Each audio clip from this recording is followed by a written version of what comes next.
বিভিন্ন রকমের সুযোগ সুবিধা তাদেরকে ভোগ করতে হয়।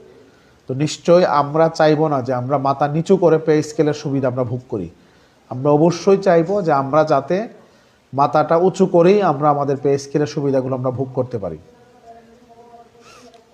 আপনারা সবাই যদি জাগেন, সরকারি কর্মচারী ইতিমধ্যে জেগে উঠেছে, প্রাইমারিরা যদি জেগে ওঠে, বিশ্ববিদ্যালয় যদি জেগে ওঠে, তাহলে আমাদের এই পে স্কেলের প্রজ্ঞাপন এটা সরকার দিতে বাধ্য হবে। আর এই আন্দোলনে আপনার যেহেতু এটার সাথে আপনার রাষ্ট্রের সকল বেতনভোগী পে স্কেলের যারা মানে রাষ্ট্রের কাছ থেকে যারা বেতন নেয় সবাই যেহেতু এখানে জড়িত, সেহেতু এখানে কেউ এই আন্দোলনে আপনার বাধা দিবে না ইনশাল্লাহ। আমাদের বিশ্বাস এই আন্দোলনকে তারা সহযোগিতা করবে, কারণ যারা বাধা দেওয়ার কথা, যারা মানে আপনার বিঘ্ন তৈরি করার কথা, তাদের কথাই তো আমরা বলছি, তাদের পক্ষে আমরা কথা বলছি, তাদের সুবিধা বৃদ্ধির কথা আমরা বলছি। সুতরাং এখানে আশা করি এখানে কোনো রকমের সরকারের যারা যে এজেন্সিগুলো আছে তাদের পক্ষ থেকে আশা করি কোনো রকমের প্রতিবন্ধকতা তারা তৈরি করবে না, এটা আমাদের বিশ্বাস।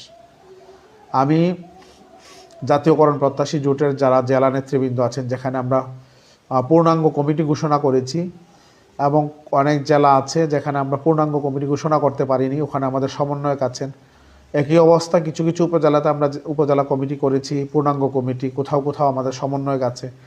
এবং এর বাইরে আমাদের জোটভুক্ত 6টি সংগঠন যারা আছেন, 6টি সংগঠনের জেলা নেতৃবৃন্দ, উপজেলা নেতৃবৃন্দ, সবার আমি দৃষ্টি আকর্ষণ করছি।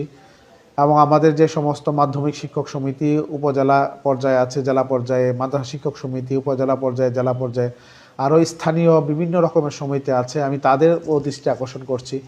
সর্বোপরি সকল শিক্ষকদের এবং কর্মচারীদের আমি দৃষ্টি আকর্ষণ করছি যে এই কর্মসূচিটা যদিও সরকারিরা এটাকে আপনার দিয়েছে, এটাকে সফল করা, বাস্তবায়ন করা আমাদের নৈতিক দায়িত্ব, কারণ আমরাও পে স্কেলের স্টেক হোল্ডার, আমরাও পে স্কেলের সুবিধাটা আমরা ভোগ করে থাকি। সুতরাং আমি সকলকে বলবো আজকের পর থেকে আপনারা সবাই এটা নিয়ে একটু কথা বলেন, আলোচনা করেন, একটু সংগঠিত নিজেরা হন, অন্যদেরকে করেন, কিভাবে আমাদের এই শহীদ মিনার আন্দোলনে অংশগ্রহণ করা যায়। প্রয়োজনে বিভিন্ন জেলা উপজেলা থেকে বাস রিজার্ভ করে কিভাবে আসা যায় এটা আপনারা একটু প্রস্তুতি নেন। কারণ এটা আপনি সবাই এটা বিশ্বাস করে যে যদি এই সরকারের সময়ে পে স্কেলের প্রজ্ঞাপন না হয়, তাহলে আগামী সরকার যারাই ক্ষমতায় আসবেন এটাকে কতদিন পরে ওনারা দিবেন এটা কিন্তু অনিশ্চিত, এমনও হইতে পারে এটা বাতিলও হইতে পারে। এই জন্য এই অল্প কয়েকটা দিন আছে, এই কয়টা দিন আমরা যদি একটু চেষ্টা করে শিক্ষকদেরকে অর্গানাইজ করে এবং শিক্ষকের বাইরেও যারা পে স্কেল স্টেক হোল্ডার আছে তাদেরকে একটু উদ্বুদ্ধ করে যদি আমরা শহীদ মিনারে নিয়ে আসতে পারি এবং বড় রকমের একটা যদি শোডাউন আমরা দিতে পারি, তাহলে সরকার কিন্তু আমাদের এই কথা শুনতে বাধ্য হবে। তো আপনারা আমার এই যে পোস্টটি আছে, যে লাইভটি করেছি, এটা আপনারা শেয়ার করে আমার আহ্বান যাতে সকল শিক্ষকদের কর্ণকুহরে পৌঁছে যায় এটা আপনারা চেষ্টা করবেন। প্রতিষ্ঠান প্রধান যারা আছেন আপনাদেরও একটা বড় রকমের ভূমিকা আছে আন্দোলনগুলো সফল করার ক্ষেত্রে। আপনারা যদি একটু শিক্ষকদেরকে নিয়ে বসে আলোচনা করে তারা যাতে আসতে পারে, যদি একটু পরামর্শ আপনারা দেন, প্রয়োজনে আপনারা নিজেরা নেতৃত্ব দিয়ে নিয়ে আসেন, তাহলে কিন্তু আমাদের জন্য সহজ হবে, আমাদের শিক্ষকদের জন্য সহজ হবে এই কর্মসূচিতে অংশগ্রহণ করা। দেখেন আমরা এই পর্যন্ত যা অর্জন করেছি কোনো কিছুই কিন্তু আন্দোলন ছাড়া হয়নি, সব কিছু আন্দোলনের মাধ্যমেই কিন্তু আপনার হয়েছে। ইনক্রিমেন্ট বলেন, বৈশাখী ভাতা বলেন, আমাদের উৎসব ভাতা বলেন, আমাদের সাম্প্রতিককালের যে আন্দোলনের যে বাড়ি ভাড়া বলেন, সবগুলো কিন্তু আন্দোলন কর্মসূচির মাধ্যমেই হয়েছে।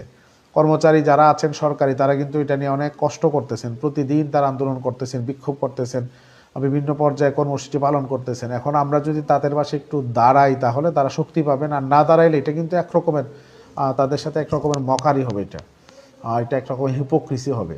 এই জন্য আমরা হিপোক্রেট হতে চাই না, আমরা তাদের সাথে যুক্ত হয়ে তাদের সাথে আমরা থেকে তাদের হাতকে শক্তিশালী করে সরকারের কাছ থেকে আমরা পে স্কেলের প্রজ্ঞাপনটা আদায় করতে চাই। তো আপনাদের সাথে আজকে থেকে চেষ্টা করব প্রায় প্রতিদিনই আপনাদের সাথে এই আন্দোলনের আপডেট নিয়ে কথা বলার জন্য। জোট নেতৃবৃন্দ আপনারা দেখেছেন ইতিমধ্যে এটা নিয়ে কিন্তু লেখালেখি শুরু করেছে, আমাদের জোটের আহ্বায়ক কমিটির যারা সদস্যরা আছেন তারা কিন্তু এটা নিয়ে লেখালেখি শুরু করেছে, লাইভ করা শুরু করেছে। আমরা এইভাবেই ওনাদেরকে আমরা কালকে মিটিংয়ে আমরা এইভাবে ইনস্ট্রাকশন দিয়েছি যাতে সবাই এটা নিয়ে সরব হয়। আপনারা যারা অনলাইনে আপনারা যারা সবসময় বিচরণ করেন আপনারা এটা নিয়ে পোস্ট দিতে পারেন, লাইভ করতে পারেন, ভিডিও করতে পারেন, বিভিন্ন ছবি আপনারা আপলোড দিতে পারেন, এটা নিয়ে আলোচনা সভা হতে পারে, বিভিন্নভাবে প্রস্তুতি সভা হতে পারে। এইভাবে আমরা এই আন্দোলনটাকে একেবারে তৃণমূলে ছড়িয়ে দিতে পারি। আর যেহেতু একদিনের আন্দোলন ইনশাল্লাহ আশা করি আপনারা একদিন ঢাকায় আসবেন এবং আপনাদের উপস্থিতির মাধ্যমে সরকারের উপর বড় রকমের একটা চাপ ইনশাল্লাহ তৈরি হবে বলে আমি বিশ্বাস করি।